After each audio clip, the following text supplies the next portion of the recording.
Hello, everyone. I'm Laura Hill, and you're listening to the Laura Hill podcast. And today I'm so excited to talk to the owner and founder of INNOluxe and Fabriq, who is also my friend and someone who I frequently WhatsApp and ask my hair problems to. And today, hopefully, he's going to solve a huge amount of your hair problems. So welcome, Des Barnett. Thank you, Laura. Thank you for inviting me. I've been listening to your podcast the last few weeks and loving what you're doing. So very honoured that you've invited me to join you today. Oh, thank you so much, Des. Thank you. I'm so grateful that you're here because I pick your brain about science stuff and hair stuff so often, and you give me so much good advice. So I think this is going to be so helpful for other people to share all of your knowledge with them. It's going to be amazing. Thank you. Well, I was once upon a time a hairdresser. And I suppose once hairdresser, always a hairdresser. So I don't look after clients now, but I still do all the development. So I still get to play with hair and play with products and see what we can come up with next. Which is why you're like you're like the hybrid of a hairdresser and a scientist, which makes you, so valuable to me, and you'll be so valuable to everyone else. So, can I ask you my first question, which is quite a big one, but I know one of your values is to help hair. In fact, I'd say your main value is to help as many hairdressers as possible. So my question is, what do you wish every hairdresser knew that would help them right now? I think what I think what is important is to know and to not know. So I think as hairdressers, we have this amazing opportunity these days. We can be learning 24/7. There is no limit to what we can learn because of the internet. So there's so many hairdressers globally who are putting content out there, and everything from YouTube to socials. You can reach out and direct message people. There's so much access to information, and we can just get better and better what we're doing. I remember hearing it must have been on a podcast, someone saying kind of the opposite to like many streams of income. They say, stay in your box. Don't get outside your box. Stay in your box. Stay in your lane. Become better at what you're already good at. Just become better and better, more expert. So I think we need to know more all the time. And then when it comes to consultation, the idea is to know nothing, to be innocent. Because as soon as when I look at your hair, as an individual person, I love it. I'm loving the fringe, I'm loving the length, I'm loving the waves, I'm loving the tone, the depth of tone. To me, it's beautiful. Now, if I, as a hairdresser, told you that as soon as I met you, it's very supportive. Oh, I love this look and all that. I'm making judgments and decisions. If I said I just love your fringe and you wanted to change it, I'd perhaps put you in a difficult position. So I've got to stay innocent. It's not my job. You haven't come to me as your fashion stylist. Come to me as your hairdresser. My job is to discover. So the less I know, the more I learn. And then creates the opportunities from that. So I've got to hold back and say nothing, because if you wanted to maintain, I should have those skills. If you want to change, if you want to go lighter, you want to go darker, you want to add dimension, whatever you want to do, go 50-50. I should have those skills to deliver what you want. And then open up that conversation. So I always think the secret consultation is the less you know, the more you learn. So if I know all my stuff brilliantly, then I can afford to be really, really innocent and discover. And then who knows where it's going to go. And that's where it's always exciting. I love that. There's quite a lot to delve into there, isn't there? So the analogy that you were saying about rather than having like 7 streams of income or being like what do they call it? Jack of all trades, master of none. Like Yeah. it's so true. Like when I go on my Instagram feed, I see Alex Walker, who's an amazing cutter. Then I see Sarah, who's an amazing scientist.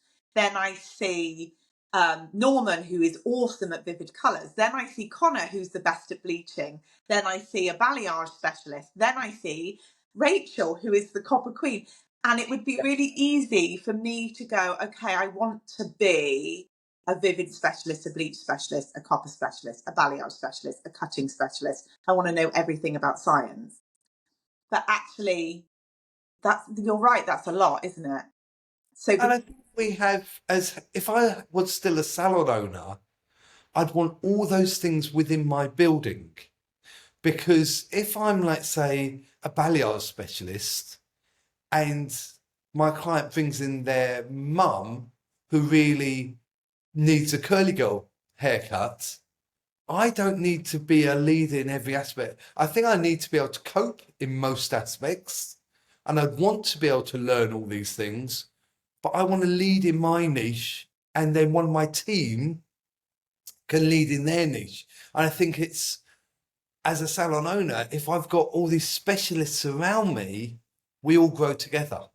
And I think everyone can be a leader in their own way. I think that works really well. I don't know necessarily a salon needs to be all just balayage specialists. Maybe if that's what works for you, but I look at all the. You mentioned Norman. Norman's phenomenal at everything he does, but he's also such a generous spirit in the way he does it all. And I think so. He's probably quite well known for both of those side of things, not just his skills, but his beautiful character as well. yeah, So so I think true. that's because there's loads of balayage specialists, but I think your character probably needs to come across as well as your skills, as it does when we look after clients. Mm. Yeah, that's so true. And I suppose, like you're saying with the consultation, if you, because the big conversation around niching is always about making sales and getting more clients. But actually, what you're saying is, if you are a specialist in, say, scalp bleaching, because that's a big topic at the moment, if you're a specialist in scalp bleaching, then your client can throw anything at you and you can cope with it. And the hair and scalp can throw anything at you and you can cope with it because you're a specialist in that niche. Yeah, I Which I think so. I think so. I think if a client comes to you, let's say you're known for your vivid colour work, and they come to you with a bridal party and that's not your thing, I think this day and age, that's okay. That's okay because you don't want to put yourself out of your zone of expertise and charge money for something you don't feel like you've got true imposter syndrome. Um, but I think, but if you can recommend someone is who can recommend to you, I think that's absolutely fine. But I think when a client comes to you because you are the specialist and you work hard to deliver that, nothing should put you so far out your comfort zone that you feel like panicking, because if it's your specialism, you're never in your comfort zone anyway. You're forever learning more and you're always stretching what you do because you're specialists. Specialists, they don't rest on their laurels. Their specialism, I think, is always hungry for a bit more. What's next? I That's love kind of that. my take on things. I don't think there's any extension specialist who's not looking where it's going next. I love that. I That's a really different point of view, Jez. And I think it's really sensible. I really like that. Like it's not about being in your comfort zone. It's about, if you're trying to grow, stepping outside of your comfort zone. Yeah, and it doesn't have to be massive leaps. I've always said one of the things that back in the day that companies did really well. McDonald's used to have their silver and gold stars on their badges. And what they did was they had continuous small amounts of training. And before anyone knew it, they were expert in what they did, but they never felt it was leaps. It was always tiniest little bits.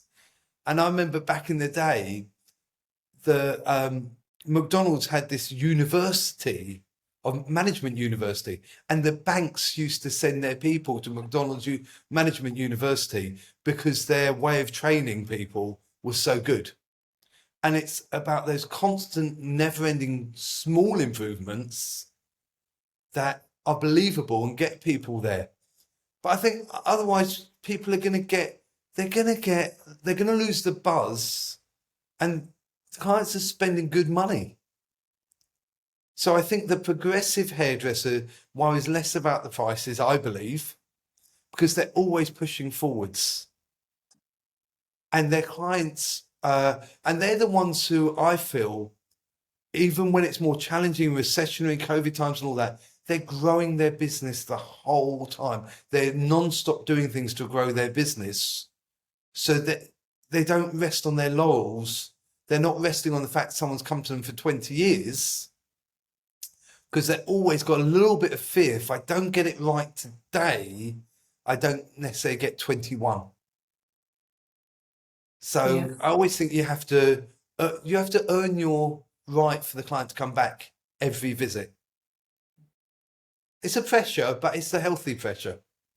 I love that. That's amazing. The other point I want to ask from what you were saying was about consultation. So being an expert in your field, but then be innocent in consultation. So what does that look like for a hairdresser sat with a client that's brand new or a client who's been coming to them for years? Like, what does that look like? I think they say you only have a moment. You make your first impression in a moment. So don't waste it. I think like we have the two brands, we have Fabriq and with INNOluxe, and our consultation with Fabriq is very simple because we're making treatments to transform the hair. So our consultation is very, very simple. For a new guest, we'd say, tell me about your hair. And say nothing else. Just very innocent, step back and let the client tell you what they want to tell you. And if it's a returning guest, tell me, how's your hair been? It's innocent and it allows the client to be themselves. Sometimes as a hairdresser, I'd say, hi, I'm Jez, nice to meet you. So what are we doing today? Which I think is probably the most common sort of consultation. Really friendly, really nice. And the client would say, dunno. I say, oh, you're looking to grow your hair? Dunno. Do you want to go shorter? Dunno. Of course they knew, they booked their appointment. But I've asked them a question that felt good to me, felt right, but wasn't right for them. Now, they might come in with Pinterest. They might come in very, very prepared. Great. But I really want to discover and find out what their truth is and how they feel about their hair. But I know if I say to someone, how do you feel about your hair? That only speaks to the kinesthetic, the feeling communicators. If they're visual communicators, I might miss them. If they're auditory, I might miss them because that's not how they communicate. So I need to step it right. Tell me about your hair. If it's about colour, with INNOluxe is mainly used with colour, and I'm meeting someone for the first time, and I know I've got the skills, as a colourist these days, you can do so many different things. I'm going to ask something bolder. INNOluxe is a bolder brand. And say, tell me, what's the hair colour you've always wanted? And they might then say, well, back in the day I had this and that and I love. So, and I'm going to ask innocent questions and delve a bit more. So say, what was great about that? So rather than rush to help, the more I discover, the easier my job is. So I love your colour, but if I'm doing your hair, I'm going to ask you how do you feel? How's the colour for you at the moment? Now, you might say, I'm looking for a bit more dimension. I need to understand what that means. I want to go light, I want to go darker, I want to maintain.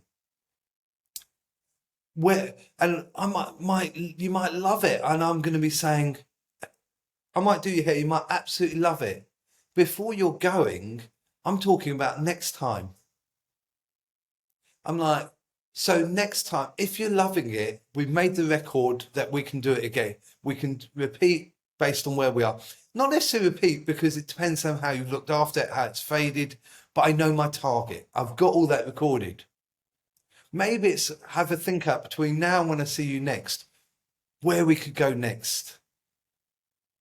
And these are some of the ideas, because as a hairdresser, I didn't need to change my clients every visit.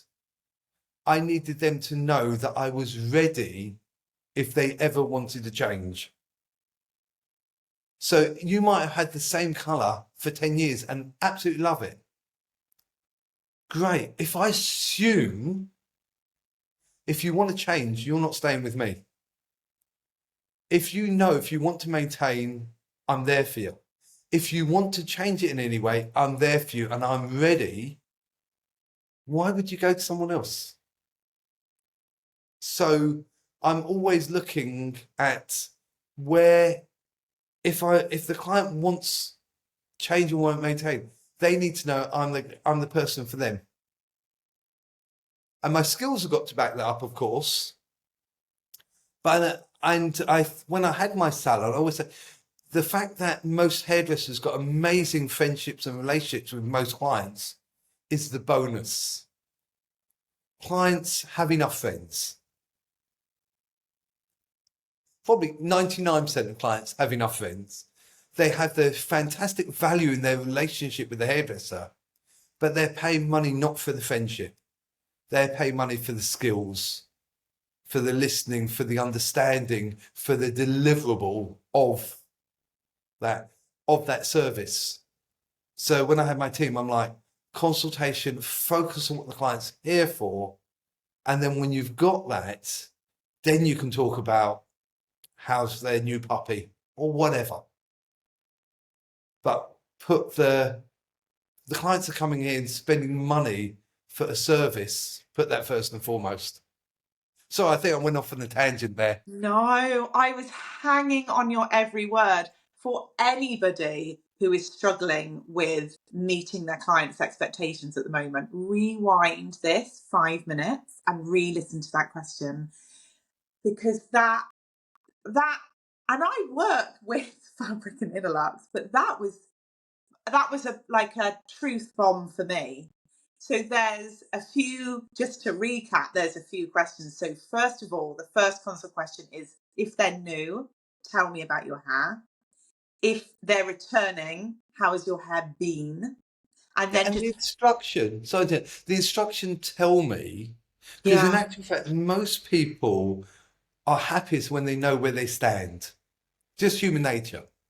So saying to a client, tell me, and then what you want them to tell me is actually, it sounds like an instruction, but it's the friendliest instruction. Everyone knows where they stand. And actually, it takes away a lot of the work. So the less I know, the more the client shares with me and the more they talk, because my other rule with consultation. So a great interview, let's say, back in the day, Michael Parkinson, Jonathan Ross, whoever's a great interview now, Dom Lehane, who we know very well, I think is a great interviewer. Sometimes on his podcast, he hardly says anything. It's all about the guest. And with a hairdressing consultation, it's an interview. And the guest should tell you it all. And then it's easier. You just got to use your skills and then fine tune to make sure it's personable. It's something that you're doing that no one else is doing. And that's style as much as anything. But actually let the client give it to you. The more they speak, the easier our job is. So if you're doing a consultation and you're not getting a lot back, it's the wrong questions for that client. I love that. I So love the other that. question I always follow it with the tell me about your hair is encourage them to complain. Tell me about your hair. Tell me how's your hair been. And then my second question, equally innocent, what would you love your hair to be? Not what would you like, what would you get away with? They're not paying for that. And because we've said, tell me about your hair and stay stum, let the client speak, then we've listened. So when we say, what would you love your hair to be? Clients actually want to make it easy for us at that point because we've truly listened. So it's actually making the job easy, doing all the prep work to be the expert and then working easier because everyone knows where they stand. Yeah.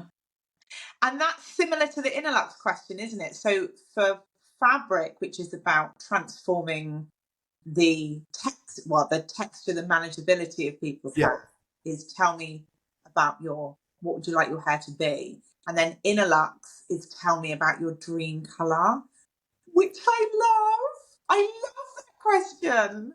Because with fabric, what I need to do because we're selling, supplying, offering this extra service in treatment, I need to feel their pain.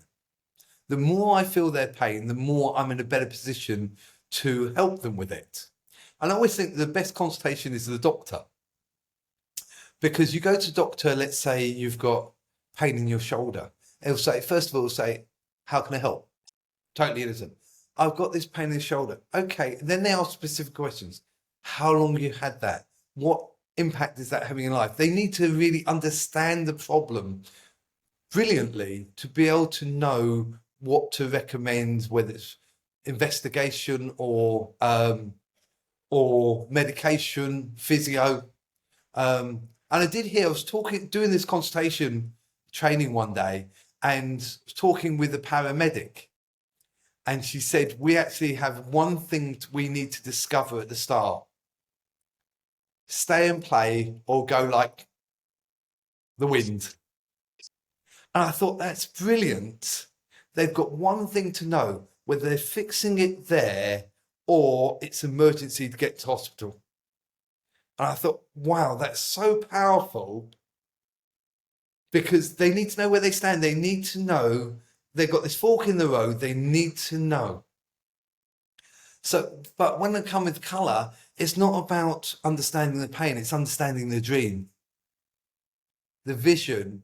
If my consultation gives me an understanding better than any other hairdressers ever had for that client, all I need to do is follow up, listen, come up with a few options, reach agreement, and just do what I said I was going to do, which hairdressers generally do. But if I've got a greater understanding of an issue, of a problem, of a desire, better than any other hairdresser, and I'm opening it up better than other hairdresser, then I've got a chance with every single guest. That's amazing, Jazz. I love that. I'm going to use that on every single client now. I don't know what it is. It's that emotion that saying, tell me about your dream colour brings up. Like, it makes me feel like a kid. I don't know if anyone else listening is feeling like that, but saying to a client, tell me about your dream colour, and then getting excited, like, I can do that for you. Like, that's amazing. I love it. And we are in this image making world. And I know you work with Not Another Academy, and they have a lot of clients who go there for their imagination, for their vision, and they bring in. But in actual fact, every client has that at their level. Yeah. Years ago, I heard this once and I thought it was genius. So I've said it many times. Charles Worthington had this great expression. He said, everyone should have colour, but some are whisperers, some are talkers, and some are screamers. And I've always loved that because for someone who wants something subtle, it's about delivering it at the best level for them. It's not about everyone having 50-50, having bright copper. It's about having what I can do for that client better because I've understood them more. I can personalize it more, take it to a place that is right for them. And then if I get that right, it's not about being a vivid specialist or value. It's about client delight. And that's what we all work for that review, sometimes for the tip, but for the big smile. We get paid anyway, but it's the big smile. And I think it's that big smile that gets us recommendations, that gets us loyalty, gets us spend, gets us upspend, sends us home with, it's been a good day. Yeah, that's amazing. And then the last one is at the end of the appointment, talking to them about next time. Absolutely. I think the start of the next appointment, it should be seamless. And I think it takes in home, then you are on this journey together. Now, sometimes the journey it's the same. The client's found their perfect look, perfect length, perfect. They want to maintain. That's their look. That is their dream, is to maintain, getting them booked in for consistent, because their consistency is everything. For someone else, it's always moving and changing slightly. For some, it's radical. But if you're, and I used to say to my team, there's a big difference in, would you like to book your next appointment, to let's get you booked in. And I heard your podcast, I think it was last week, you were saying about this Christmas, you book people for next Christmas. Because that's in service to your client. Now, there are some clients that they run their lives where it's very difficult to make an appointment. And as long as they rearrange within certain time, you can rebook it. But if they can't get in with you, how is that in service to them? You know, and you don't get a chance to look after a client who you really value, who values you. So, but if you're talking about next appointment as part of the service, it becomes kind of natural to book it. If you get to reception and you've not talked about, although not everyone's got reception now, but if you get to the point where you could be booking them up and you've not mentioned it, it's an afterthought, that's not a good experience to their client, I don't think. I sometimes, when I was a hairdresser, I'd be talking about next appointment in that first consultation. I'd be talking about, again, it's these people influence me. So Alan Austin Smith years ago said, treat every client like a bride. Because a bride, you're booking for maybe the next 18 months of appointments up until the wedding. You're planning how their hair's going to grow, the colours they're going to get to. You're planning before the post-appointment after honeymoon. So you've got this hair plan for everyone. And I'm like, that made an influence on me. It's like, why would I not, from the first appointment, if I want them to come back, that's everything I'm doing is about earning the right to ask them to come back. I love that. And do you know that makes sense just from like if it was someone like me who has had the same colour and cut pretty much for 7 years, that actually in the consultation, I would want to know what to expect in terms of maintenance, spending, home care. So in the consultation, I would want to know, if you want to keep your hair looking this good, you need to come back in another 6 weeks' time. And that's what that looks like. And even if I'm someone who changes my mind like the wind, just saying this look will stay looking great for 8 weeks, depending on what you're doing. At that point, it would be a really good time to book back in for the next thing. Or if we want to change your hair from a scalp bleach to a balayage, it would be great if we waited this long and then for the regrowth and then we book you in. So that makes so much sense that you would do it in the consultation. And I think the two words that you mentioned there that I'm a big believer in is you and need. Yeah. If I say to you, and as long as it comes from the heart, if it comes from the heart, it's truth, people will take it that way. So if I say, like you have the fringe and you like to maintain it, say, okay, so obviously you don't want to get in your eyes, but not totally happy with your hair ever. So this is what we need to do. This is what you need to do. And it's always phrased in the positive because it's such a positive environment where the world is a challenging place. The salon is a respite from that. It's this place that a hairdresser can go to, a client can go to, and be protected from normal life. So we can have this almost utopian view on things. It's like, you come in here, you can have a great time. If you're going to be in for a massive colour change, client needs to know how long that's going to be, what sort of cost that's going to be, whether they should be bringing their iPad. Some salons will have books, and years ago it was magazines, or it's online. I think maybe magazines now. People got charges for their clients. Let's just make it as natural as possible for the clients to have this massive expectation us to live on it. I think unrealistic expectations are a problem when the client wants something that is not in service to them, is not good for the integrity of the hair, it's not good for the integrity of your service. But if actually it's understood and it's planned out, and of course we see these amazing transformations on socials, and sometimes they're day long, and sometimes they're multiple visits.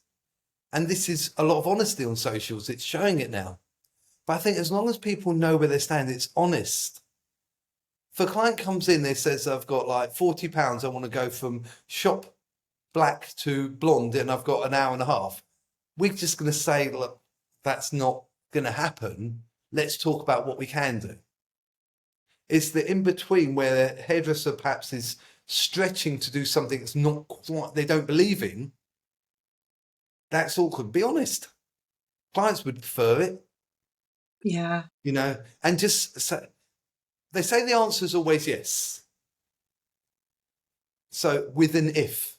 So if you want to go to shop to blonde, absolutely we can do it. And this is what we need to do to be able to do it. This is how long it's going to time. This is the investment. You know, if it's only for a night, you might be better with a wig. You know, it's just being honest with yourself as a hairdresser takes away that pressure, then honest with the client. Yeah. Do you know what I love? I love that you've just flipped the conflict between clients and hairdressers. So when you just said an unrealistic expectation is something that is not in service to the client, Yeah. that is not how unrealistic expectations, I think, feel to hairdressers.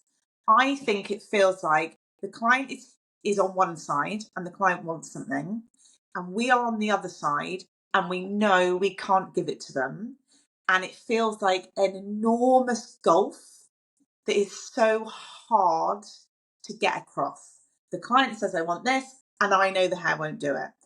Actually, what you've just done is you've just solved it by saying that expectation is actually not in service to you, the client, because you, the client, have told me this is your budget. You, the client, have told me you still want your hair attached to your head.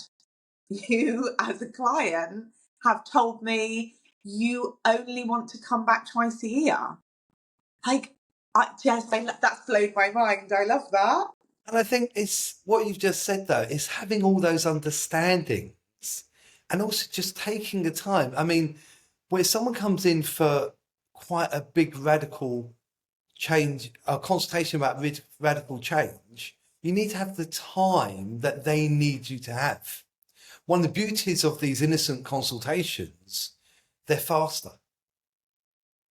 Because I'm not battling to get more information out.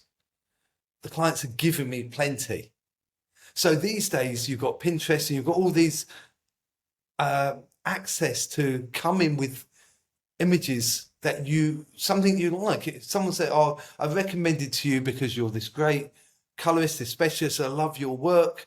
I said, so they're reaching out on DM or their phone. It says, if you've got any images that is something that is your dream color, please bring it with you and we can have a chat. And it might be realistic, it might not be realistic, but people aren't foolish. So it's just doing it together, then it takes away the problem. But if you feel like the client's asking for things that are not realistic, step it back a little, bring the client, we need to bring the clients into our world a little bit. And to do that, we need to really understand their world. We can't expect them to get us until we truly got them. Which is INNOluxe and Fabriq.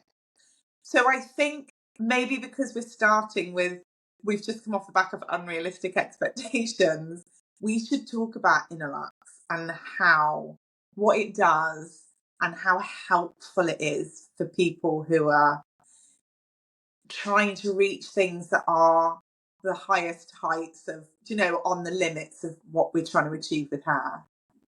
I think when I look back when I was a hairdresser and a colorist, cutter and everything else, I look back now and boy, my life would have been made so much easier by the products and treatments and the repair that we can do.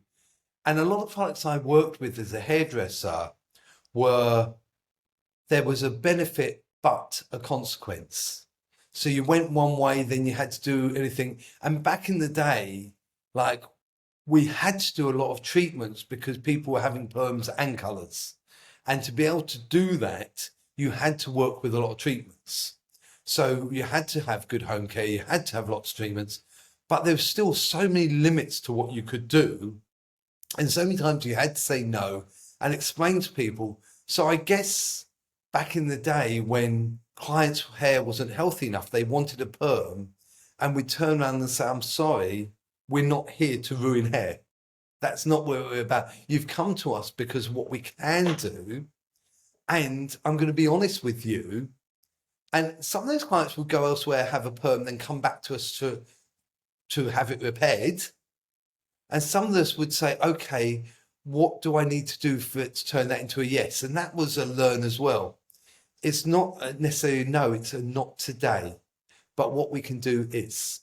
So, but when we developed INNOluxe and we built these on protein, the hair's essentially majority protein, and we've been able to take it to a level where it's much easier and take away a lot of the but, take away a lot of the problems, take away sometimes the excuses, because we've got repair built into it. And we were talking about scalp bleaches before, and our INNOluxe Rebond, our step one, has got ingredients in there, including glycerin, to protect against the scalp sensitivity. As a hairdresser, I really look to avoid bleach. I wasn't as expert. I've done Sophia Hilton's bleach specialist online course. I'm like, why was I never taught any of this stuff? I was only taught how to mix, and yeah, I think that's the only thing I was taught, how to mix. I don't think I was taught about how much, what do you call it? Because the hairs are growing out at different levels, and when the hair grows, the regrowth is too long. What do you call that band? The integration. Integration. Oh, no one ever mentioned that. So of course you had overload. Now with a bond build, a lot more safety net because of the repair that's happening at the time. And INNOluxe quite often will repair faster than the colour's going to do damage. But not just that, we're going to protect against the scalp sensitivity.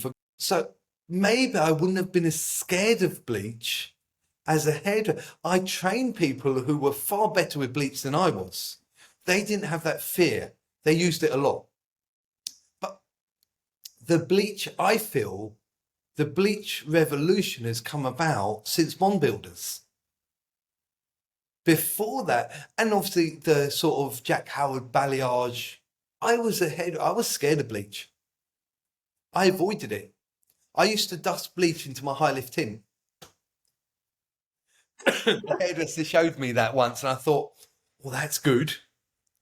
And we also, like, sometimes we'd add an oil to to bleach to stop it drying out Yeah. because of the granular nature of the bleaches. But bleach, because it wants to dry out, because it's so corrosive, so aggressive, and I was a condition nut. That was my biggest thing as a hairdresser. And I could do so much more and had so much loyalty and so much spend because I was obsessed with condition always. So for me, bleach was just such an anti thing compared to high lift in. But I didn't develop the clients who wanted the scalp bleaches. That wasn't my clientele, or very few. But again, I was so obsessed with conditions. So if the clients did want scalp bleach with me, that was part of the deal. They would cut down on cola and caffeine for a couple of days. They wouldn't wash their hair for a couple of days. They weren't allowed to scratch it. There's a whole regime that they had to do for me to scalp bleach their hair or their scalp. So, but I was really, really scared of bleach and I've avoided it. So Alex, who was my manager, he was brilliant. He didn't have that. I trained him better than I didn't train in my fears. But with the bond builders, with INNOluxe, what we can do is such a safety net, and we go across colours and even in things like so proper relaxers, chemical relaxers. We're repairing at the most vulnerable part. So one of the things with relaxers is timing is not your friend with chemical relaxer. But as you're repairing the hair, it just gives you that bit of time. Now, I know you work with INNOluxe a lot, and timing is a thing people are talking about a lot with bleach. The manufacturers have their recommendations. They have them for a reason. Look around their rules, I think. You have to be more fussy, you have to be more expert. But also, I think with bond builders, it gives you that little bit of safety net. But I think clients have huge expectations. They want radical changes, and we've got technology now to allow it. So it's a cool time to be a hairdresser, I think. I think so. And I think you have contributed massively to that culture shift. So thank you, Jazz. Well, thank you. So We're for trying. anyone who doesn't know what INNOluxe is a bond builder, and INNOluxe protects the hair as you're bleaching. It's the bond builder I use. It's the bond builder everyone I know uses. But it isn't just a bond builder, is it? This is the thing that I think is so exciting about it. And I think with depending when people listen to this podcast, we are a week after you launching FBR. So there's two things I've always thought about with bleaching, okay? So if we're talking about scalp bleach specifically, you have to worry about two things. You have to worry about the scalp and keeping the scalp healthy and not causing any irritation, any burns, any redness, any soreness. And then you also have to protect the hair. So obviously with bleaching, you have balayage and highlights, which you don't have to worry about the scalp. But one of the things I love about INNOluxe is that is all I need to protect the scalp and to protect the hair. So could you just talk me through that, like what it does and why it does it and how it does it? Well, when you were just saying there about irritation and burning, as soon as you said that, I took a breath because it still scares me. Because you can't be in. It's almost. I always feel like hairdressers. It's not quite the doctors. Doctors have the Hippocratic oath: first, do no harm. And I think hairdressers, we are the same. First, do no harm. So when you mention burners and redness, and also some people's scalps have, like, it's almost cut their scalp. It's like it's broken their scalp. I get such a horrible feeling inside when I hear words like that, it's just back to being scared of bleach. So with our Rebond, which are step one, apart from the multiple levels of protein, which repair the hair in different areas, we also have this glycerin. And it really does prevent the scalp from sensitivity. So I think there's an American company that have some drops that is a scalp protector. I think we're the only bond. To me, if you're going to scalp bleach, you need INNOluxe. Just end the story. You can't gamble with skin health, clientele. But also where we're building into our step one Rebond, our balance plus step two, the different proteins and hair, essentially, healthy hair can be up to 91% protein. It's a crazy number. And I've spent the last 15 years kind of learning this science side of it. It's a huge number. And everyone talks about hydration, moisturization. Healthiest hair should only be about 6 to 7% moisture. It shouldn't be, because moisture is what we call, damaged hair is what we call it porous, which is the ability to absorb moisture. So the more moisture the hair absorbs, it's because it's more damaged, and the more damage it gets, the easier it is to get more damaged. It's a downward spiral. So hair really should be vast majority protein. And when hair's weak, it absorbs water, holds on to water. And to put this to the extreme, hopefully people don't see it these days because of bond builders. But years ago, we used to describe over-bleached hair as like chewing gum. I don't know if anyone sees that these days. Do you ever get to see that these days? That sort of stretchy. Do you still get to see that? I've seen it. I've seen it in real life, and I've seen it on Instagram. So this hair, usually it's short because it doesn't get to be long if it's short. So if it's short and it's that sort of chewing gum and it's stretchy, that short hair, there's not much of it. It takes forever to dry because essentially the hair's empty. There's no protein left. The only thing that's holding it together is water. So it won't release the water.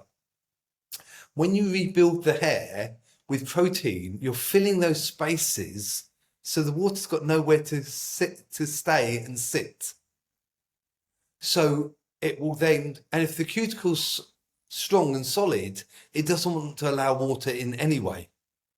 It's hydrophobic, as they call it. It's anti-water. So if the hair's healthy, water bounces off. It dries quick and easy. If it's really damaged, a little hair can take a long time to dry. Kind of crazy. It didn't make sense to me. I accepted it. I didn't understand it as a hairdresser. So a lot of our developments now are really aimed at fixing the things that I didn't like, but I didn't understand. So I didn't understand the level of protein the hair had to be. And I looked at protein as anti-moisture because back then it was one-dimensional. Because we always balance proteins, it's a blend, and keratin itself is a blend of ingredients. So, and even bizarrely, we call it keratin. There's 17 different keratins that make up keratin. They're like all cousins. And some are acidic and some are alkali. So they're all called keratin, but they're versions of each other. So the hair needs a blend of ingredients. And that's what we feed it. And that's seemingly we're the only people who look at down that path. So I look at creating products to solve problems. And as a hairdresser, I think as a cutter, it was always, when we did the haircut, then we're checking it, we're looking for problems to fix. So your fringe is cut a certain way, and the hairdresser will look at it and look at it and look at it and look at it until he can't find, or she can't, or they can't find something else to fix. And that's the only time they can be happy. So as a product developer now, I'm looking for things to fix. I'm looking for things to think, why is that always it's at the back of my head somewhere. Why has that always bugged me? Why was that not better? What was good that I could bring back? Good concept, but not great performance. How can I get that concept and deliver a great performance with it. So this is how we come up with our developments. You mentioned before about FBR. So it's my big passion at the moment. It's something that's very new to us, but very new, I feel, to the industry, is something to fill the hair that needs it before we colour. So it can be described as a frost equaliser, but that kind of undersells it. It tackles something called cysteic acid, which I'd never heard of. And I used to teach, I was an assessor. I know, talking with Jamie Brooks, he learned in Australia, he heard of it, which was a please say. But in England, I don't know anyone's heard of it. So Sarah and I discovered it together. And essentially it's over-oxidised hair. So all the hair that's over-oxidised it gets, the easier it is to get damaged. So it's, again, diamond spiral. So FBR is a new product, and it's just a spray. It's not a bond builder. It's a spray that gets applied before you colour on the hair that needs it. And then you're working on good hair rather than bad hair. So for me, I'm like, oh, I so wish I'd have had this product when I was a colorist, because colors can either be resistant or oversaturate so easily, and then you're having to put a glossing color over the top of your tint, and like it's costing you more money, taking more time. You've then got the issue, do I charge for it because I'm not happy? So all of this anti-service way of working, client doesn't want to spend more because you haven't prepared, the hair's not prepared, even though they need it. It's kind of a messy way of working. So the only thing I think this FBR, maybe colour houses won't like me because people will need to use less colour. Yes. I mean, there's a couple of things there that I really want to recap on. So the first one was when we were talking about Rebond, was about it being a blend of proteins. Yes. The number one thing I hear from people who don't use INNOluxe and use other bond builders is that you are in danger of over keratinizing the hair. So you must have heard this, right? I've used this bond builder. My client did the home care, not INNOluxe, a different one, and the hair got really hard, and it's called over keratinization, which I know you don't get with INNOluxe because of the blend of proteins. Can you just break that down a little bit for anyone who's had that happen to them and are maybe now a bit turned off of bond builders? Yes. So I have, I think you're an educator, I'm an educator. We go out there and we find these strange analogies. Someone said to me years ago, teaching is just taking the unknown to the known. So we go and get these strange analogies. So I always talk about, and both of our treatments are about, companies about blended proteins, and it's about using the right ingredient for the right product. So we don't have a magical ingredient that goes into everything. That's not our philosophy. So I look at it like stir fry. So with stir fry, we get the opportunity of adding loads and loads of different ingredients in, and we're using small amounts of everything. And each time we can kind of make our flavour as we want it, but we're not relying on one ingredient. We've got a blend of ingredients. And I think it's one of the reasons why sushi is popular as well, because you've got blended textures, flavours and textures. So with stir fry, you can really load in the ingredients, because the percentage of ingredients you're adding in is way more of flavourings and herbs and spices than you would if you just have one ingredient. So I'm that little bit older. My mum, when we grew up, her flavourings were salt and pepper. That was it. That was that generation. So there's a limit of how much salt or pepper you can add to any dish without overloading it. So when you're adding all these different herbs and spices, seasonings and flavourings, you can put so much more in, and it's blended. The other thing to look at it is these flavours I'm putting in to my stir-fried main course, I'm not using those exact same flavors and those exact same measurements into my salad, into my soup, into my coffee, into my dessert. I'm using the right flavor. Now, these days, people will have salty caramel chocolate. They'll find the right balance for put salt into chocolate now. But they could put chili and they're putting all these different mixes at the right balance for the right choices. But I don't know anyone puts chili flakes into their cup of tea. May do, but I don't know anyone.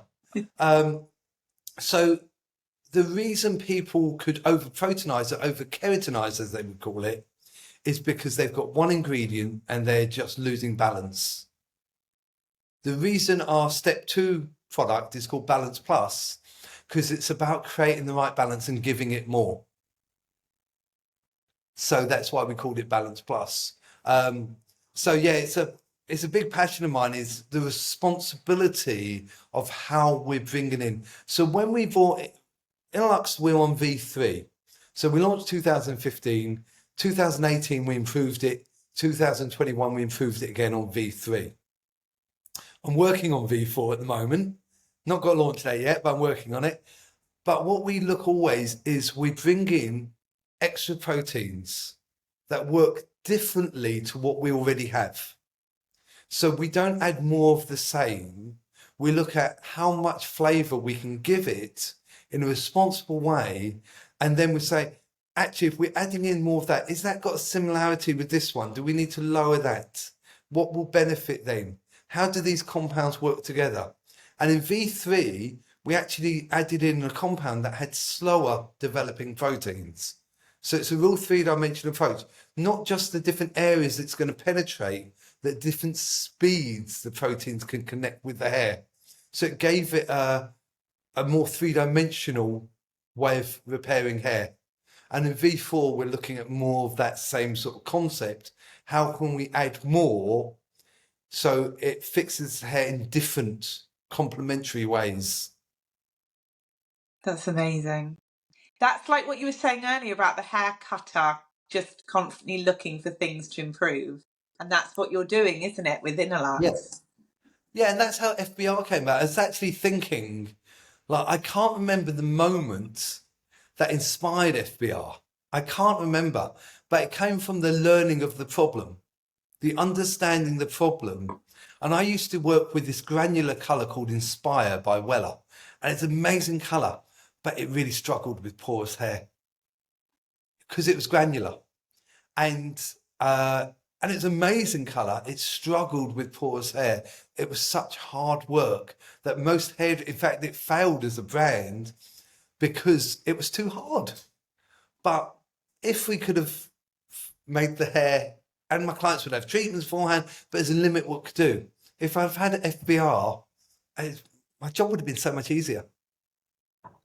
Yeah, well, what I'm thinking is, in my brain, I'm thinking when you're talking about basically what you're saying is, if your problem is that there's bands in the hair and the colour takes differently to those bands, so say it's a scalp bleach, or say it's someone that's gone like a scalp bleach that's repeatedly overlapped, or if it's someone who had highlights and then went dark, or that had highlights and then went dark and then decided they wanted a balayage and then decided they wanted to get red. Yep. It's that canvas of hair that you know isn't going to take the colour evenly. Like the ends might go dark, or the bands might go too dull or too warm, or whatever it is. FBR is going to fix that. Yeah, I think sometimes when I learned my colour correction, I was taught the more advanced the problem, the more simple the solution. So you deal with the thing. So if you've got someone with like really bad bands, then do that separate. Don't try and like do it all in one go, because it's an advanced problem. Simplify it to be a less advanced problem. Organise the areas that are the real problem first. But I was saying the other night, it occurred to me, because I like my strange analogies. When GHD first came out with their straightening irons, which were revolutionary, there was a fortunately a short phase where hairdressers were just blasting the hair dry and thinking the irons would do all the work for them. And then they realised if they prepped the hair, it was so much easier. So they started doing good blow dries again and used the irons to be finishing tools, which is what they were developed for, rather because chemically, once unruly curly hair becomes dry in its strong unruly state, it's not in the right place for the irons to do their job because it's too strong in that shape. So what we learned to do is prep the hair, and then we could become wizards with the irons and things. So I'm looking at that really. I'd love to think that FBR could do that for hairdressers. Just gives us, if we've got this preparation stage, really simple to use, spray colour over the top with your bond builder, INNOluxe obviously. If we've got the hair prepped, then we're not fighting the hair. And if you dry the hair with irresponsibly, and the clients do that at home, and I always say to hairdressers, teach your clients. If they've got letting washing and leaving it, which is not healthy, washing and leaving it, no styling product, and then going over the irons, nothing about that is the right way of doing it. So help your clients, guide them. But if we prep the hair, then we come to colouring. We're working on the hair we want to work with, not on the hair we don't want to work with. Why would do it any other way? I love that. Oh my goodness, I love that. That's amazing. That is amazing. Every I single make this client I stuff up, have you know getting that. I FBR. make this stuff up on the spur. It just occurs to me. I love it. You need to write this down. You need to write a book. Oh my God. So I feel like this segues quite nicely into something I said I really, really wanted to ask you about. And that was home care. So you saying about working on the hair that you want to work with. And like we were talking about consultation earlier, I use INNOluxe saved on my hair and the elixir, and I Good. love it. And I would say 99% of my clients use either an INNOluxe or a Fabric home care. But one of the things hairdressers really struggle with is that phrase, like, I'm a hairdresser, I'm not a salesperson. And hairdressers don't like the idea of selling to clients. And I feel like I can't have you on here and as a product developer and not ask for your help for me and other hairdressers of how we overcome this. Okay. Well, when I trained, it was the first thing that enabled me to, because I trained in the 80s where we weren't treated very well in the fact that it was bad enough we were seen, let alone heard from. It was very much a senior and a junior separation back in the days. And the way you kind of earned your space was, first of all, learning scalp massage. So the clients felt, and then learning treatments. So I've always been into products because that was my chance to be someone, not just like someone was. Finding my own place in the world was through products. And then as I qualified as a hairdresser, I found if I had the right product for the right client and I had something new and better and special, then I was earning that client's loyalty and recommendations and everything else because I was bringing them into my world because products were all new and I was giving them something before someone else had. I was introducing them to new stuff. So everything was very new. But what it developed in me is a responsibility of total care. So this is to me the biggest reason why hairdressers must retail is because if I'm doing your colour and you've got a beautiful copper colour, my responsibility is for you to get maximum value from your spend. So if I gamble with you not using my prescribed Colour Saver shampoo, then I gamble of getting your colour perfect, you doing something bad to it, feeling I'm not giving you value, it's not lasting, I'm losing you as a client. So I've always been, I suppose, a bit neurotic like that. I cannot take chances. I've got to give my clients no reason not to come back. So I always dealt with home care during the consultation. The first time I met you, first time I meet a client, I'm talking about it. I'm going to be talking about what shampoo is going to be used at the backwash. Now, if it's a new assistant, I'm going to be saying to them, Laura's got this beautiful colour, so we're going to use like Save shampoo, and my assistant's then going to know why it's so good and explain it. And to me, it's a bit rude to put something on someone's hair, not explain what you're doing and why. I think it's just rude. So a little bit of product knowledge, very much focus on the benefits. But if you want to manage your hair and you put waves with the irons, you've got to have a heat protection spray. My responsibility is to make sure you'll get the best one and know how much to use of it, when to apply it, when not to. I've got to teach you. So all my clients were more educated, I felt, sitting in my chair, and then they had a greater value. If they just want they want to run in, kind of don't care about anything and go, they probably were never coming back to me.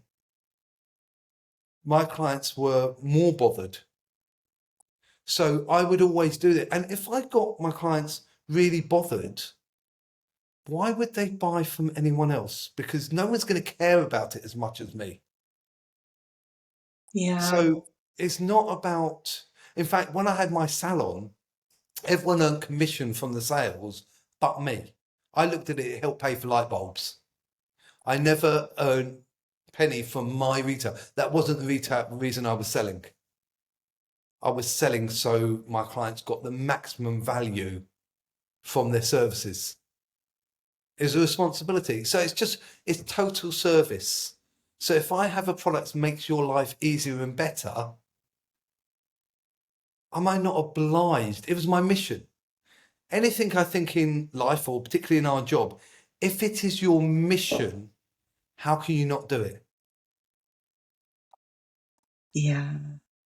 Do you know, interestingly, I feel like that's a full circle moment to the beginning when we talked about consultation, because your questions are, tell me about your hair, in which case they're probably going to say something like the colours always fades, or my hair's really frizzy, or whatever it is, which then you should be saying, well, this will help, this shampoo will help, or whatever. How's your hair been was the other question. And if they say my hair has been frizzy, then Yeah. you can, or it's been dry, or it's been unmanageable, whatever. But then also tell me about your dream colour and tell me about your dream hair. Then obviously almost forces the recommendation of how they can get that dream colour and keep it, and how they can get that dream hair with the home care. Yeah, and it goes back to when I was a younger hairdresser. It was a time when we used to do multiple coppers through the hair, and you go light copper into light and medium, into light, medium and dark, into medium and dark. And you do it, but coppers do it burgundy. And it was just, that's how you did it. It was the thing of the time. Now, if the colours didn't keep their separation, and we used to do like 2 different blondes and 3 different high lift blondes and a bleach, and not so much me bleach, but we used to use these different blondes in there that if they faded to one, because back then when you used to have more colours, you used to charge more for extra colours. Not a lot, but charge a bit more. So if it faded to one, you're not actually living up to your promise. It's like you've got this beautiful copper colour. If it doesn't last, am I actually delivering? I'm delivering in the moment, but you want the hair colour to last you however long you expect it to last you. It's total service. It's just about, if I care more than any other hairdresser, I need to learn more than any other hairdresser. And that forces me to deliver more than any other hairdresser. And it's not the fact I was the best hairdresser in the world. I don't claim that. I'm very fortunate. We work with Sally Brooks. We work with Sophia Hilton. We work with people whose skills were so much better than I ever was. But that I wasn't promising that I was the best hairdresser in the world. I trained with Guido. So I wasn't promising I was the best hairdresser in the world. I was promising I was going to deliver more for that client. And that was what I needed to earn my spot. You have So certainly. now I've got to develop products, or I aim to develop products that will give hairdressers what they need so they can do that for their clients. And the more I understand the problems, the better I can develop products for. That's kind of, and it's still in service in one way or other. It is. That's really inspiring, by the way. That anyone who's struggling with retail, that is so inspiring. That's what it is. I can deliver in the moment. Can I deliver in 6, 8, 10, 12 weeks' time? And one of the things that there's a lot of things that are out of my control, right? Whether they're out in the sun all the time or whether they're swimming or whatever. But the thing I can control is the products they're using on their hair to help. Yeah, you just mentioned swimming. Swimming's not the problem. You can prepare the hair, you can put conditioner on there, some chlorine protectors on there. It's how quickly you get that water off of the hair that's the problem. Chlorinated water is not the problem. Salt water is not as big a problem. It's the way it dries into the hair that's the big problem. So just advising your clients to rinse their hair, shampoo it off as soon as possible, takes away most of the problem. You can put conditioner on hair, but again, it's understanding. Get the client to complain to you. I was thinking the other day, something occurred to me, and I can't remember. I think it was, I can't remember who taught it to me. Someone said, the question was, who is the easiest client to sell to? And we spoke about this a little bit before. And some people, and I've asked this many, many times, it was asked to me. And the answer is the happy client. If you are blowing your clients away with delivery, expectation, service, anything else, and you've made it easy for them to buy things for you because you've communicated well, why should they go and buy it from anywhere else? They've got a relationship with you. If it's getting to reception, oh, by the way, you should buy, don't think I'd want to buy that way. No. And the happier the client is, and I always say to my team, if you go and buy a really fancy pair of shoes and the guy at the counter says, or person at the counter says, oh, you should be using this cream, you're probably going to buy it. If you go and buy a cheap pair of shoes, probably going to say, oh, I've got loads of those at home. So it's the perceived value. So if the client's really stepping up and you really stepped up for them, and you put, whether you build it into a package or you just have a package in the way you put things across, the retail should be an automatic part of the service.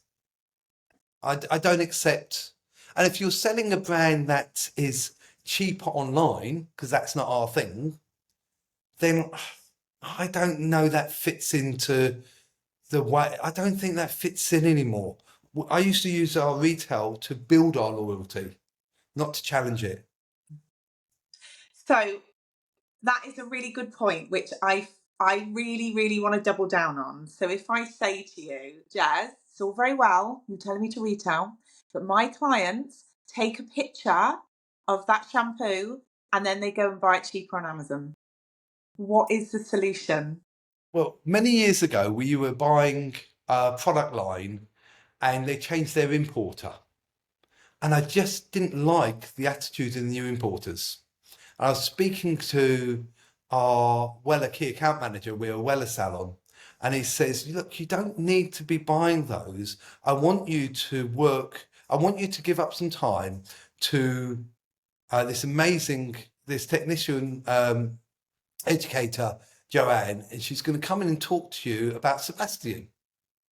And I'd worked with Sebastian years before, and she came in, she sold it to us really well with so much passion, and we just wanted her passion. And we took on Sebastian. And because I had so much respect for Eddie, he looked after us really well. And there are other good products out there. We work for our companies. We don't work for their companies. So we have amazing relationships with Fabriq and INNOluxe. The hairdressers aren't working for us. We're working for them. No one's working for these giant brands unless they're paying you a salary. They're meant to be working for you. So if the brand is not the brand that is giving you everything you want, it's up to us to create the best products. But we also have to do it in a way that celebrates the professionals, that respects and honors the professionals, because that's our opportunity. If I'm selling against the professionals, to me, that's a massive gamble. That's in the same as a hairdresser, I'm giving my clients no excuse not to come back.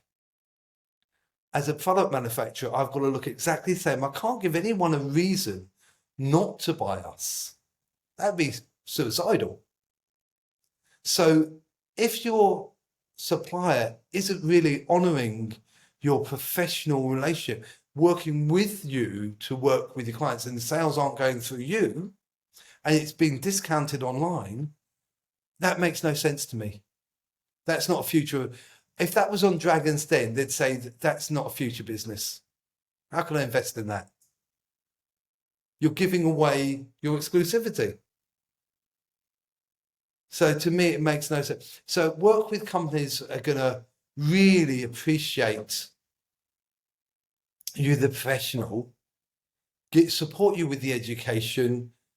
With both our brands, we've got open access education online. You get qualified, because these are things that we've got to deliver to honour, respect, and earn our spot. So, and the same is like we're working on V4, and I haven't got V5 in mind, but it'll only happen when I understand the problem and find another solution. I'm not going to do V5 for the sake of it. I have to understand where we can go. But to sit on V1 from 2015 because it was selling and I don't develop it, that makes no sense to me either. It's like doing the haircut that you did the same as you did it 10 years ago. Things move. That's amazing. So ranting again, I'm sorry. No, I love it.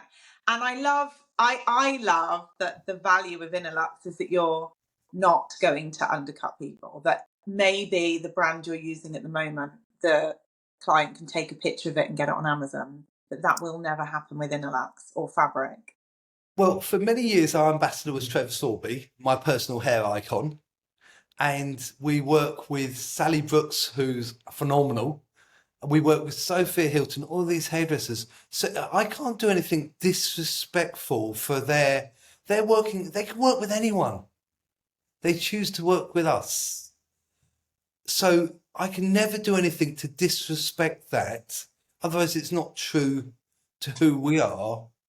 They expect us to have the highest, not just the quality products, they expect us to have the highest standards because they're agreeing to work with us at these global names. But also, I remember our first ever customer from just over 15 years ago, and Joanne, and why she worked with us and what we were delivering for her. So I remember those first conversations, and we cannot go against the trust that people have put in us and the belief that they continually put in us.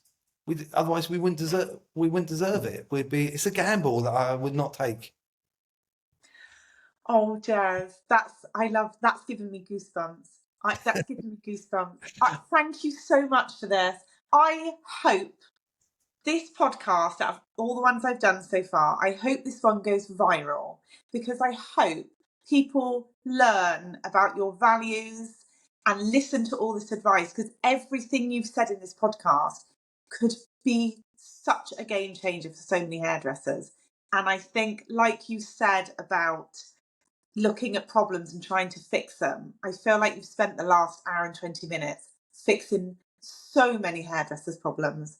And I appreciate that so much, Jazz. And I'm so grateful to you for that. I think, Felicity, I think I'm like a lot of hairdressers that, like a lot of us weren't in bands, we weren't artists, we weren't sports people. Some were, but we found our place in this world through hairdressing. And it's been a phenomenal journey, if you like. And we work with the most amazing people, clients and team and icons. And I think sometimes we're kind of need to remember how fortunate we are in this industry that we get a chance to do so. Very briefly, I'm always developing, and a friend of mine, I did a reset treatment on his wife's hair, and she'd been just going through a difficult time, my sort of age, going through a difficult time in her life. And he phoned me up the next day and he said to me, I know you did her hair, but you just did so much more for her. She's a different person. And they'd been going through just a little bit of difficult times because she was going through difficult times. And he said, she's a different person now. And it's a blessing that what we get to do in our lives, that we get that sort of feedback. Not everyone can have that in their jobs. And I think sometimes hairdressers, salon owners, I saw something on social the other day about the cost of music licenses. And I know Ruth has been having a conversation about VAT and all that. And there's so many pressures on hairdressers, apart from this unrealistic expectations and all this sort of thing. But we should never lose the sight how fortunate we are in the job that we do. And I get a chance to create treatments and innovations that go as far as Australia. You know, it's taken me to different countries. You can never lose that. We're very lucky in our job. I think we're very, very lucky in our job. We get these opportunities. And like, I've got this opportunity with you today to go on rants and speak with my friend. So I thank you very much for giving me this opportunity. And I look forward, because I love with your podcast that the following week you get a lesson out of it, you share your solo. I love those. So I'm very curious. I'm not going to ask you, put you on the spot. I'm very curious what the next solo episode is going to be. I've got a 100 things to pick from. I'll be honest, I actually feel quite emotional at the end of this conversation because I feel like it's so valuable. So well, I'm going to digest this. I've been very fortunate. I've done a couple of podcasts with Dom and some others, and what I've found is it's like an Insta Live. Actually, it only goes in the way that as a conversation. I kind of don't make a lot of notes beforehand because it's so driven on service, because you might not necessarily, you teach skills, you teach service, the skills are in service. And that's how our conversation's gone that way, because I can only mirror whoever I'm chatting with. Yeah. Well, you have. So, given so much. In the in service is probably because you are in everything you do. Thank you, Jazz. Thank you. Thank you so much for talking to me. I appreciate this so much, and I appreciate you. And I really do. I'm going to put this out here right now. I want to do this again with you because I feel like we haven't even touched on fabric. There's always more. As hairdressers, we love to chat. And there's so much coming up as well. There's lots and lots of things launching this year, so it's kind of exciting year. I would love to talk to you again. I'm going to be sliding into your DMs and asking you to talk to me again straight after this. Been my absolute pleasure. Thank you so much for coming on, Jazz. I appreciate you so much. Have a lovely rest of the day. And thank you to everyone who's tuned in and listened. Thanks, Jazz. My pleasure. Bye.